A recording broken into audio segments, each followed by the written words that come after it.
अस्सलाम वालेकुम व्यूवर्स, कैसे हैं आप लोग। उम्मीद है खैरियत से होंगे। मैं हूं फ़हीम शाहीन और आज का हमारा टॉपिक है प्रेजेंट इंडेफिनिट टेंस।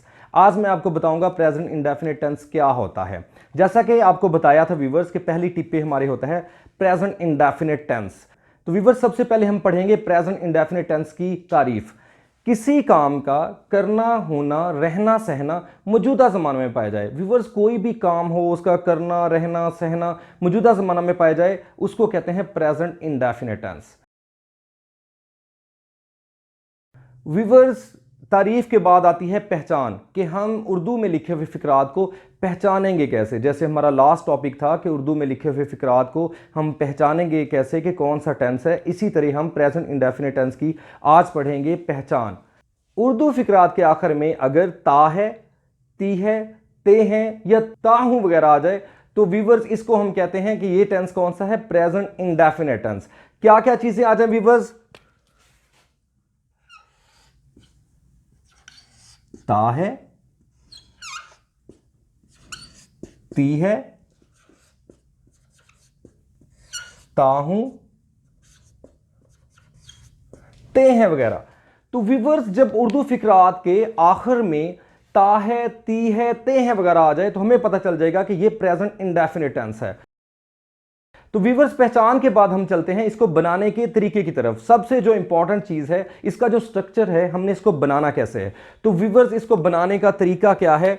सबसे पहले हम लिखेंगे subject plus form of verb plus object. तो व्यूवर्स, सब्जेक्ट कहते हैं फाइल को, फाइल कहते हैं काम करने वाले को। इसी तरह व्यूवर्स, वर्ब कहते हैं काम को, जो काम हो रहा हो, फेल को। इसी तरह व्यूवर्स, ऑब्जेक्ट है, इसे हम कहते हैं मफूल, जिस पर काम हो रहा हो।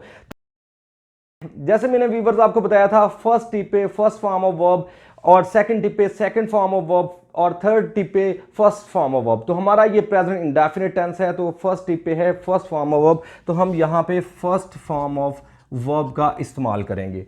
मसलन अगर आपके सामने फिक्रा आ जाता है व्यूवर्स,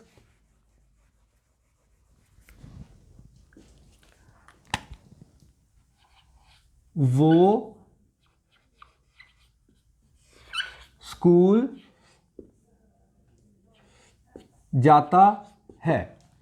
व्यूवर्स, सबसे पहले हमने देखना है कि इसमें सब्जेक्ट क्या है। व्यूवर्स, कोई भी चीज है, कोई भी नाउन है जो कोई काम इसमें सरंजाम दे रहा है उसको हम सब्जेक्ट कहते हैं। यहां पे सब्जेक्ट व्यूवर्स हमने सबसे पहले देखना है सब्जेक्ट क्या है। यहां पे सब्जेक्ट है वो। सबसे पहले हमने ट्रांसलेट कर लेना है वो को। तो वो आपको जैसे कि पता है सिंगल पर्सन है, तो यहां पे आ जाएगा ही। जैसे ही व्यूवर्स आपने पहला इसका जो स्ट्रक्चर का हिस्सा है सब्जेक्ट, इसको लिख लिया, उसके बाद हमने देखना है इसमें काम क्या हो रहा है, फेल क्या हो रहा है। इसमें व्यूवर्स फेल हो रहा है जाने का, तो व्यूवर्स ये आ गया यहां पे जाता। इसकी इंग्लिश हमने पढ़ी, जैसे कि जाने की इंग्लिश होती है गो, तो फर्स्ट फॉर्म ऑफ वर्ब का इस्तेमाल होता है। तो यहां पे हम लिखेंगे ही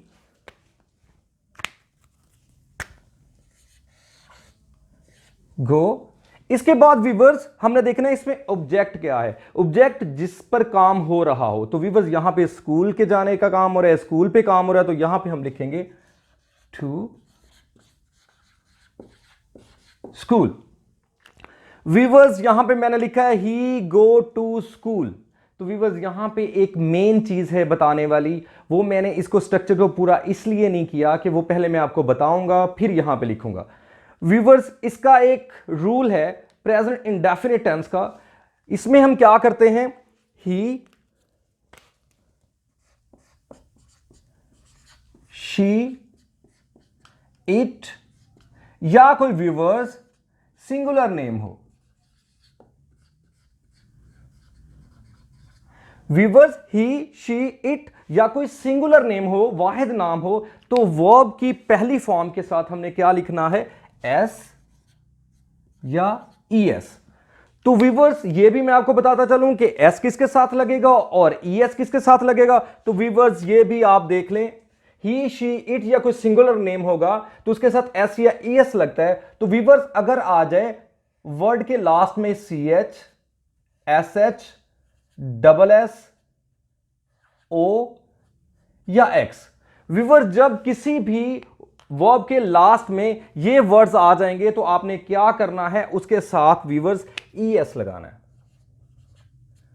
बाकी जितने भी फिक्रात होंगे उसमें वर्ब की पहली फॉर्म के साथ आपने बाकी के साथ एस लगा देना है। तो वीवर्स ही शी इट या कुछ सिंगुलर नेम होना जरूरी है। अगर सिंगुलर नेम होगा या ही शी इट होगा तब वीवर्स हम एस या ईएस लगाएंगे, अदरवाइज हम एस या ईएस नहीं लगाएंगे। नॉर्मली आएगा जैसे यहां पे होता मैं स्कूल जाता हूं तो यहां आना था आई गो टू स्कूल। अब वीवर्स देखें ही यहां पे हमारा क्राइटेरिया पूरा हो रहा है तो हम क्या करेंगे, गो के साथ एस या ईएस हमने लगाना है वीवर्स। तो अब देखें गो के लास्ट में हमारी फॉर्म ऑफ वर्ब के लास्ट में है ओ, तो वीवर्स हम क्या करेंगे, ओ के साथ हमारा क्राइटेरिया पूरा हो रहा है तो ईएस लगाएंगे। तो वीवर्स यहां पे आ जाएगा ईएस। तो वीवर्स ये बन गया goes. Viewers he goes to school. तो बस ये एक सिंपल सा तरीका है। इस सिंपल से तरीके से हमें पता चल जाएगा कि किस तरह हमने स्ट्रक्चर को कंप्लीट करना है और किस तरह हमने इसको फॉर्म ऑफ वर्ब को इस्तेमाल करना है और पूरा सेंटेंस कंप्लीट करना है। तो वीवर्स इसके बाद है इसको नेगेटिव बनाना। तो वीवर्स वो भी सिंपल सा एक तरीका है, वो स्कूल जाता है और अगर हम कहें कि वो स्कूल नहीं जाता है तो उसको हम कैसे लिखेंगे। वीवर्स वही सादा सा तरीका है, आपने इसमें डू का इस्तेमाल करना है। जैसे मैंने आपको अपने दूसरे लेक्चर में बताया था कि फिंगर टिप्स पे हेल्पिंग वर्ब का इस्तेमाल कैसे करते हैं, तो मैंने आपको बताया था सिंपल जब फिक्रा बना रहे हो तो कोई हेल्पिंग वर्ब का इस्तेमाल नहीं करते, लेकिन जब नेगेटिव और इंट्रोगेटिव बनाते हैं तो फिर इसमें डू और डज का इस्तेमाल करते हैं। एक्चुअली वीवर्स एक और बात आपसे शेयर करता जाऊं, डू होता है, डस कुछ नहीं होता। जैसे मैंने आपको क्राइटेरिया बताया है ही शी इट या सिंगुलर नेम, तो हम वर्ब की पहली फॉर्म के साथ ईएस का इस्तेमाल करते हैं। तो डू फॉर्म ऑफ वर्ब है तो इसके साथ हम इसलिए ईएस लगा देते हैं तो ये डस बन जाता है। तो वीवर्स यही बात आपने याद रखनी है, जब भी आपका फिक्रा स्टार्ट हो रहा हो ही शी इट या किसी सिंगुलर नेम के साथ उसके साथ डस लगा देना है, अदरवाइज आपने डू नॉट लगा देना है। सिंपल केस है। तो यहां पे हमारे पास ही है, क्राइटेरिया पूरा हो रहा है तो यहां पे हम डज का इस्तेमाल करेंगे। ही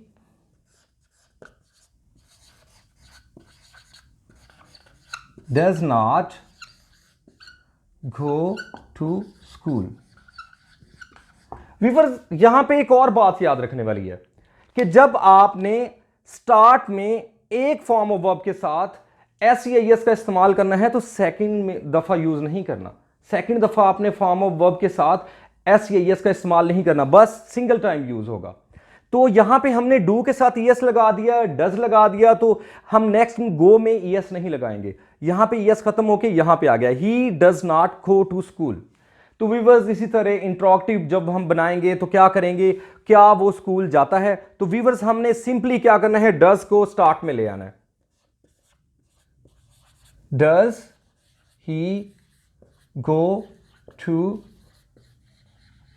स्कूल। तो वीवर्स सिंपली लास्ट में आपने यहां पे क्वेश्चन मार्क का निशान लगाना है। ये हमारा बन गया सवालिया। वीवर्स ये आसान सा तरीका है। सिंपल टेंस कैसे बनाना है आपको स्ट्रक्चर का पता होना चाहिए। सबसे पहले सब्जेक्ट आएगा, फिर फॉर्म ऑफ वर्ब आएगी, फिर आपका ऑब्जेक्ट आएगा। बाज़ औक़ात ये होता है कि ऑब्जेक्ट नहीं होता, जैसे वो जाता है, अगर यहां पे होता वो जाता है he goes, only he goes आना था। वो नहीं जाता है ही डज नॉट गो, क्या वो जाता है डज ही गो।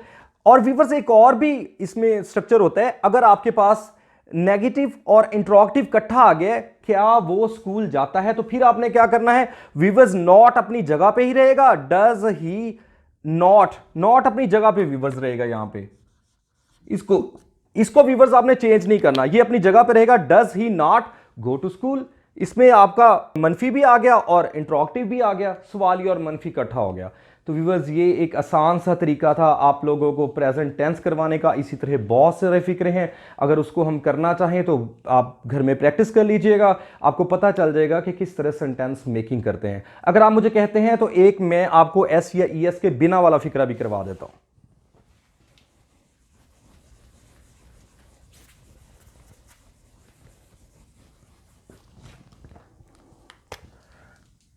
मैं पढ़ता